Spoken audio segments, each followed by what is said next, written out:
Hi there, it's me, Stephen Thomas, with Reports on Housing, with another housing debrief. I invite everybody to just smash that like button to get those YouTube algorithms up so that more people can get the great information, data, and stats so that they can make proper decisions based upon real information.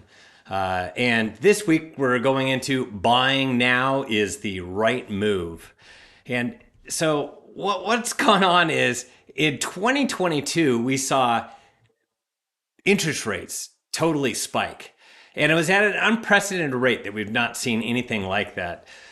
So these are mortgage rates. They really have spiked from last year, at the beginning of last year, where we had interest rates in the very low threes, all the way until we got to October and November, where interest rates eclipsed 7%. And that's what 2022 was all about. It was all about rising rates and the erosion of home affordability. And with the erosion of home affordability, what's happened is that pool of potential buyers, it was a feeding frenzy at the beginning of the year. Record low number of homes that were available for buyers to purchase across the United States, hit all-time lows. And as interest rates rose, that pool of potential buyers began to shrink as affordability was eroding. And when interest rates continued to rise after August, they were a low 5%. So we got a little bit of a juice of demand, but after that, they really started to rise and eclipsed 7%, got to 7.37% in October, and that pool of potential buyers shrunk even more. And that's what happens when you have a rising mortgage rate environment.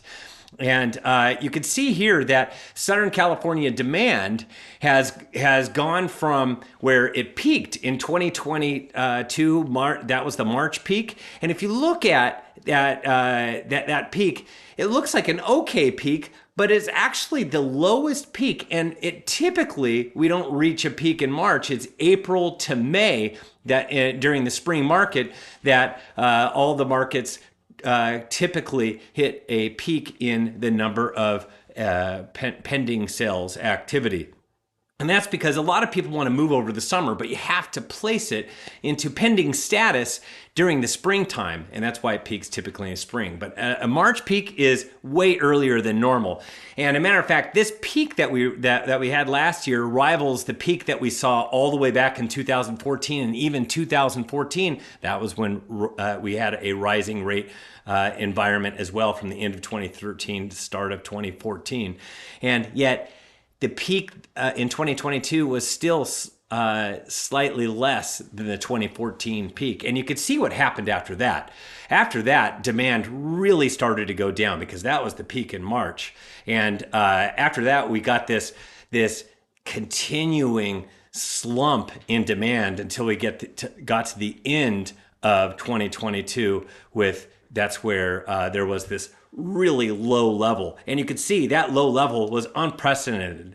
It was not at all during the expansion years when I started tracking Southern California back in 2012. It really dates back to Great Recession levels was the last time we saw demand that was this low.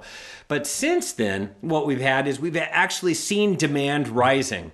And year over year, demand is down 21%. And the 3-year average, that's comparing today to the 3-year average prior to COVID, 2017, 18, and 19, that's when things were a lot more normal and a lot more streamlined. Well, it's down 32%. So there is basically 1/3 of the marketplace as far as pending sales activity is missing. And it's because of low rates, but it's also because of nothing available to show buyers where inventory has been. Because the disruption ended at the right around November of last year is where that disruption ended, because we started to see interest rates coming down a little bit. They weren't continuing to climb. You can see that here where interest rates, they kind of stayed the same. As a matter of fact, they've stayed pretty much after we got to November. It came down because of inflation started to go down, and since then have been staying in a range between 6 and 7%. It went above 7% for a short minute when we got all the hot job report in February. We got it for the month of January, and there was a few other data points that were just too strong. But since then, it's really been staying right around 6.5%. As a matter of fact, today it's at 6.43%. And you pit that the lower demand, but it's pitted against a real lack of homes available to show buyers. So let's dive into what's happened with listing inventory last year to where we are today. And what has occurred was last year we saw this giant rise in inventory from a record low at the start of the year, and you could see how low it is, all the way until it got up to just about 30,000 homes on the market, and then hit this peak in August. Typically that's when you get an inventory peak, between July and August. We anticipated that the peak was going to continue to grow, but and it usually does when we have a rising interest rate environment, but because we had interest rates continuing to go from 5% all the way up to 7%, homeowners stopped placing their homes on the market. There was a new trend that had really emerged. Now, the 2022 August peak, it was up 51% from the 2021 peak, was just this meager little teeny peak. And that's down below. You can see where that peak is, close to the box where it says 3-year average peak. The 3-year average peak is 39% higher than last year's peak. So, and you can see those are those peaks in the prior years since 2012. So if you look at that since 2012, you've seen in 2013, 14, 15, all the way to 2019, the peak was a lot higher. And but there's a seasonality that kicks in. That seasonality that kicks in is when we are leaving behind we went from spring to summer to an autumn market, but then after the autumn market is this holiday market and then into the winter market. And once we hit that holiday market, that's where the seasonality really kicked in, and we saw this big drop in the inventory. As a matter of fact, the inventory plunged 41% since October 27th. That's how far. And the inventory continued to plunge until where we are right now today. Across the country, actually, inventory is going up a little bit. But for Southern California, the inventory has remained relatively flat over the last couple of weeks. But today, it is down year over year. Last year was down 6% compared to where we are right now today. So very, very similar. Last year was down just a little bit less than where we are today. It was a big difference when you compared year over year, but that has since changed because the inventory has not risen. Usually it rises from about January or February on, but this year it continued to drop until where we are today, right around the beginning of May here. The 3-year average prior to COVID is 109% higher. Do you even understand? 109%. 100% higher means it's double where we are today. So it's more than double where we are right now today as far as Southern California is concerned. Now, the big culprit of this is the fact that it's not that there's just giant demand, because there is demand, but you have to understand that it's still there's the affordability factor. But that lower demand that there's currently in the market is pit against very few homeowners that are opting to participate. As a matter of fact, in Southern California, there are 40,000 missing sellers so far this year, January through April. And that's down 42% compared to the 3-year average for those first 4 months. That is a lot of missing for sale signs. It is more than that initial COVID lockdown that we see on the left-hand side. That was because of COVID locking down and everybody had to stay at home. And we were wondering whether or not anybody was even going to be able to do anything, let alone buy and sell real estate. But that, of course, all changed and evolved. And since then, this is not a COVID-related problem on the right-hand side. In 2023, the real problem is interest rates are so high compared to where prevailing underlying rates of homeowners today, where 89% of all of everybody that has a loan in California has a loan that is less than 5%.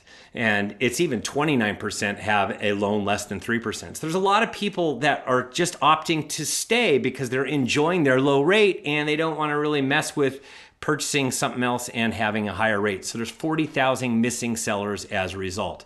And based upon the first 4 months, where are we going from here? There's going to be 114,500 projected missing sellers in 2023 based upon those first 4 months. And you can see this is just every single year, the number of homes that come on the market on a monthly basis, and we're just connecting the dots for each month. And you could see if we project based upon the first 4 months, there's going to be a lot of missing for sale signs, way too many missing for sale signs. And as a result, there just are not enough homes on the market. So we're pitting this very, very low supply. This actually, it was a low supply, but it was being pitted against an affordability problem. This was last year. That was what the real problem was, which is why affordability was trumping the low supply problem. And as a result, the expected market time, that is, if you place your home on the market, when you're opening up escrow, just continued to rise from a low of 24 days back in March of last year, all the way till it eclipsed 100 days during the fall fall market. And since then has plunged from 101 days down to 45 days, where it stands right now today. Last year, it was at 33 days, but remember, last year it was rising at an incredible clip. It was going extremely fast. The 3-year average prior to COVID was at 64 days. Today, it's at 45 days. Now, typically, the expected market time through the spring until we get right at the end of the year tends to not really change that much. It can go up like 10 days or down a few days, but the only thing that would make this change where it would really slow down is if we had mortgage rates continue to go up, which they're not anticipated to do. Or if we got a lot more demand, we could see that this would go down, which may happen. So right now, because of the fact that there's such a low supply, the low supply is trumping the affordability issue. As a matter of fact, since these interest rates are staying around the same level for such a long period of time, people are getting accustomed to them, used to it, and they're going out there and purchasing it, and the number of buyers is starting to accumulate, and there's just nothing for them to see. There are buyers out in the marketplace. It's not as many as 2021 and 2022, but they're all competing over crumbs. That is, there's literally nothing available for anything all the way up to the luxury ranges. So the luxury ranges are a bit slower, but everything below that, that's 90% of the market. The luxury is the top 10%. So 90% of the market is just experiencing a really hot market because there's just absolutely nothing available. And as a result, when you have a really hot market, negotiations are leaning in favor of sellers, and home values are on the rise. You can see that across the United States. This is Freddie Mac that came out with this within the last week, and Freddie Mac's house price index, very, very accurate. It's actually more recent than January. This actually goes through the month of February. So it's up 1% year over year, down 3% since June, and it's up 2% month over month. That's for the United States. Now, the West has been picked on until we're starting to see this home price index that, yes, values came down. However, they're starting to go up, and that's just because of the lack of supply and the demand that's out there as the buyers are getting accustomed to this 6.5% mortgage rate environment. For San Diego County, it's down 5% year over year, and it's down 7% since May, but it's up 2% month over month. And in Riverside and San Bernardino County, it's down 2% year over year, down 5% since May, and up 1% month over month. And in Orange County is actually Orange County and Los Angeles. They're combined. I don't have it on here for some reason, but it's actually up 3% month over month, doing the best for all of Southern California. But the bottom line is, across Southern California, all home values are on the rise, and that is because of this supply and demand issue that I was talking about. Low supply, we even had it last year. I told you that peak was still a low peak for last year, but it was just affordability was an issue, and the constant erosion in home affordability was really slowing down the market and was impacting values. And let's get into why it's such a great time to purchase right now. First, I would like to thank our sponsor, Alan Mack. Alan Mack from Mack Financial Services. He's part of that $1 million plus superior luxury residential financing that he does. And he has non-conforming loans, anything above $726,200, which seems about everything. Those are actually considered jumbo products. He shops the lowest rate. He shops for it, and he gets the best rate in town. He has a network of private and regional banks. He knows the best of the best in these banks. He has high net worth clients that he works with as well, cash flow analysis and asset depletion. He has 80% financing up to $5 million, 20% down, and that's about the mid fives. He has a doctor loan up to $2 million with just 10% down, also in the mid fives. Loads of experience. He's part of the Forbes the market leaders for 2022, and he's got loads of experience. He's been doing this since 1988, over 100 five-star reviews, unparalleled knowledge, and you can contact Alan Mack and let him get you the lowest rate at 949-929-1091. That's 949-929-1091.